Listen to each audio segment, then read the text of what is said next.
Bonjour tout le monde, j'espère que vous allez bien ce matin. Je viens vous parler de deux problèmes dans la vision de M. Legault pour la suite des choses d'un point de vue économique, dans cette réalité post-tarif qu'on vit depuis quelques jours. La première, c'est que j'ai été impressionné par un communiqué de Unifor hier, qui était dans les gradins notamment pendant le débat de fin d'urgence, qui déplorait que la CAQ traite les travailleurs un peu comme des pions. Hein. Il a dit, M. Legault, si votre usine ferme ou si vous perdez votre emploi, bien, vous irez construire des barrages, vous irez dans la construction. Alors, il présente les travailleurs comme des pions qu'on pourrait déplacer aux aléas d'une partie des chèques économiques qu'on joue avec les Américains. Mais les travailleurs et travailleuses du Québec, ils veulent garder leur job dans leur village, dans leur région, dans leur usine. Ils ne veulent pas se faire envoyer dans le Grand Nord quand ils construisent des barrages. S'il y en a qui veulent y aller, tant mieux, puis c'est certain qu'il y aura du travail pour eux, mais on ne peut pas les présenter puis les traiter comme si c'était des pions qu'on déplaçait sur un échiquier de manière aussi frivole. L'autre problème de la vision de M. Legault, c'est qu'on ne sent pas sa préoccupation d'aller consulter la société civile. Là, on l'a vu, il a travaillé avec les gros bonnets, des banques, des grandes industries, mais hier, il a battu une motion qui lui demandait tout simplement de rencontrer également les partenaires syndicaux, les partenaires de la société civile, des mouvements environnementaux aussi. Ils sont l'économie du Québec aussi, les travailleurs et les travailleuses, et pour l'instant, c'est silence radio du côté du premier ministre. Ça serait assez important, merci, qui les concerne, parce que ceux qui ont fait qu'on soit dépendant là, de l'économie américaine, ce n'est pas les travailleurs et travailleuses du Québec, c'est l'élite économique québécoise, c'est les gros bonnets. Alors, si on consulte les mêmes personnes qui nous ont mis dans ce pétrin-là, on risque de ne pas trouver des solutions particulièrement pertinentes. Alors que si on élargit nos horizons puis qu'on va consulter les personnes qui ont envie de travailler, qui ont des idées aussi, qui ont une pensée politique, qui sont des travailleurs et travailleuses, bon, peut-être qu'on aura un peu plus de matière pour réfléchir. Alors, c'est l'invitation qu'on fait à M. Legault. Il a battu la motion hier, mais il n'est jamais trop tard pour prendre le téléphone et appeler les mouvements sociaux pour aller se nourrir de réflexion. Merci. On voit un sondage ce matin, 3/4 des Québécois là, disent que les Américains ne sont plus les amis, ils vont bannir les produits, ils vont acheter plus québécois. Est-ce que vous croyez que c'est un mouvement éphémère ou ça peut perdurer dans le temps? Bien, on a eu un mouvement un peu comme ça pendant la pandémie, qui avait ralenti un peu par la suite. J'espère et je souhaite qu'il reste. Et pour ça, il va falloir que le gouvernement mette des incitatifs. Il va falloir que le gouvernement réfléchisse à encourager l'économie québécoise. Il va falloir que les supermarchés identifient encore mieux les produits québécois. Je sais que c'est déjà un peu le cas. Quand je fais mon épicerie, je vois de temps en temps une fleur de lys produite au Québec. Mais tant mieux si les Québécois se renseignent davantage aussi. Je vois toutes sortes de pages. Il faut faire attention aussi, là, toutes sortes d'informations qui circulent sur qu'est-ce qui est produit au Québec ou pas. Mais plus d'informations à l'épicerie, notamment, c'est toujours une bonne idée. M. Legault dit hier, oui, il faut faire mal aux Américains, mais il ne faut pas se faire mal parce que comme nos économies sont entrelacées, là, il y a beaucoup de produits qui se promènent. Il y a des compagnies américaines qui produisent ici, puis ça risque de faire mal aux travailleurs québécois aussi. Bien, c'est sûr que si la compagnie produit ici, ça demeure en partie un produit québécois. Si c'est fait avec des produits québécois, ça encourage des jobs québécoises. Il va falloir avoir une analyse presque chirurgicale sur l'ensemble des produits qu'on consomme pour être certain de faire le bon choix. Est-ce qu'il y a un produit américain auquel vous avez renoncé là, depuis quelques jours? Est-ce qu'il y a un produit américain auquel j'ai renoncé il y a quelques jours? Par exemple. Bien sûr que je suis abonné à des plateformes. J'ai pas... Moi, quand je vais à l'épicerie, je me fais toujours un devoir d'acheter le plus possible les fruits et légumes qui sont faits au Québec. Je regarde en ce moment les sites qui produisent des analyses de comparatifs. Là, si vous voulez arrêter de consommer ici, sachez qu'il existe cela. Je n'ai pas fait un inventaire précis de ma consommation. Je suis abonné à des plateformes, donc avez-vous mis fin à certains abonnements? J'ai réfléchi en ce moment. Je cherche la façon d'expliquer à ma fille pourquoi elle ne pourra plus écouter Pokémon sur Netflix. Si vous avez des idées, je serais preneur, mais c'est le genre de choses qu'il va falloir regarder. Sur Netflix. Sur Netflix, exact. Est-ce que, M. Leduc, on doit avoir un débat de société sur la construction de pipelines? Puisque toutes les lignes sont pas mal nord-sud, est-ce qu'on doit avoir la discussion sur mieux faire voyager notre énergie, notre ressource au sein du pays? Je pense à GNL Québec. Oui. Dans la revue de presse ce matin, là, il y avait un article intéressant, d'ailleurs, je pense que c'était dans la presse, sur le rapport d'experts qui disait qu'on ne sera pas capable d'atteindre la limitation de la hausse de la température à 2 degrés comme était l'objectif de l'accord de Paris. C'est un échec, nous n'y arriverons pas. C'est extrêmement inquiétant. Une des raisons pour lesquelles on n'y arrivera pas, c'est les hydrocarbures.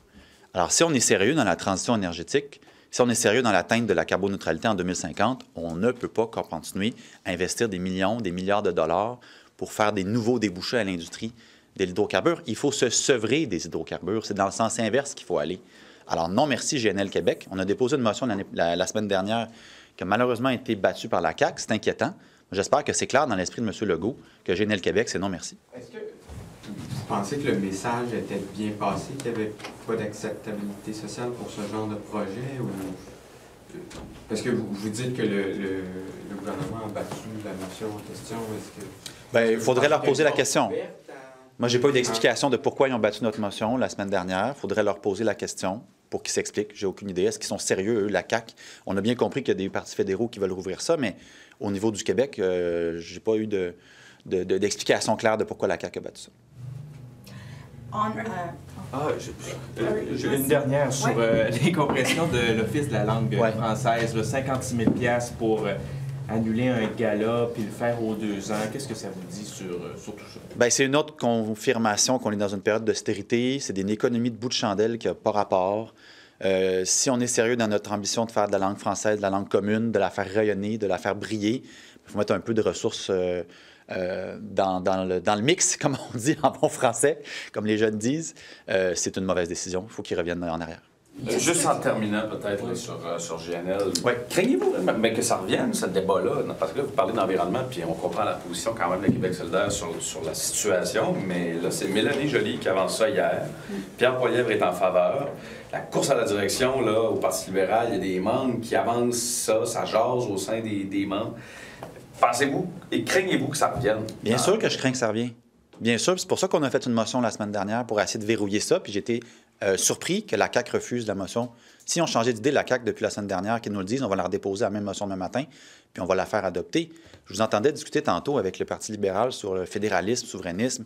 Est-ce que le débat avec les tarifs puis Trump, ça ressoude un peu l'esprit national canadien, puisque ça fait perdre des plumes à la souveraineté? Laissez-moi vous dire que quand ils vont nous mettre le pipeline GNL Québec dans la gorge, parce que soi-disant l'intérêt canadien veut que le pétrole, puis les hydrocarbures, puis le gaz de l'Alberta traversent ici pour aller en Europe, bien là, le fédéralisme canadien va être pas mal moins intéressant.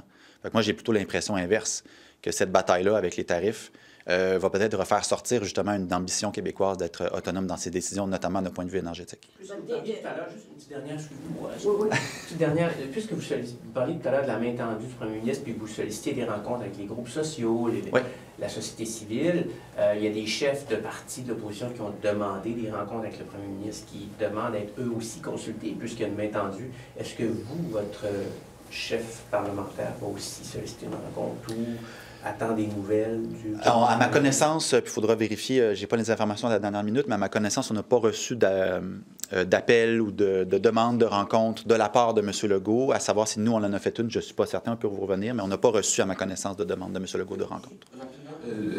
Parce que je ne me souviens plus de vous avoir entendu là-dessus.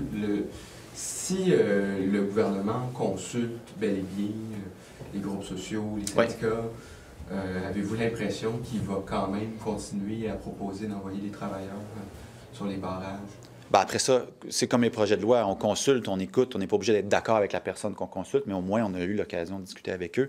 Je suis convaincu que dans ces discussions-là, s'ils les avaient avec les milieux syndicaux, milieu des travailleurs, ils se le feraient dire que ce que les travailleurs veulent, c'est pas de se faire envoyer construire des barrages, c'est de travailler dans leurs usines respectives, dans leurs régions respectives. Il faut qu'ils entendent ce message-là directement de leur bouche.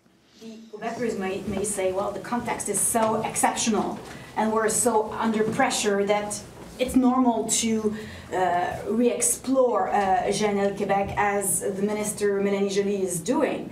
But basically, you're raising some red flags. Why? The climate change doesn't care who's president of the United States right now. Climate change is real. We won't be able to maintain the rise of temperature between 2 degrees as the Paris Accord was taking as an objective. It's a failure. We're not going to be able to do that. We're going towards bad times with the climate change fight. So the GNL Québec project is a bad project as itself in that regard. It doesn't care if now Trump is in office, if we need to have other policies regarding the exportation of gas and oil. Climate change don't care about that. So it was a bad project, it is a bad project, it's going to be a bad project. And workers, when Mr. Legault said at question period after his ministerial statement that in the manufacturing sector, the workers who lose their job can just go up north and work for Hydro-Québec, for example. Like, is it too simple or simplistic. Of course. Maybe some of the workers will be able and will want to do that, and that's cool, that's nice. But not all workers can do that. Some people prefer having time with their families, with their neighborhood, when they stay in their regions, in their small towns. It can be an all-wide solution for all workers going to lose their job. Just go construct Hydro-Québec projects in the north. That's not an easy, it's a too much easy answer for the real problem that we are having right now. Yesterday, your co-spokesperson called for a boycott on U.S. products. Do you think there's a danger of that going too far? A lot of parties saying, you know, we want to buy local. Obviously, that's a big tenet here, but calling for a boycott of U.S. products is a different beast. Do you think there's dangers in that? Well, we need to start by boycotting Amazon for the reasons we knew last week with the closure of 7 plants here in Montreal area. Calling for an Amazon boycott from the government, from the public institutes, hospitals, schools, etc. All the institutions from the state of Quebec should stop buying from Amazon. The government should stop buying Amazon cloud storage. But this was on U.S. products. I know, but we need to start and focus on Amazon. So that's a very clear thing. Now, boycotting versus buying more Quebecers, it's a bit the same refrain. So yes, by buying more Quebecois products. There is a distinction there between encouraging buying local and boycotting the U.S. products. I mean, do you think there's a danger of going too far down that road? We'll see. I don't see big danger right now.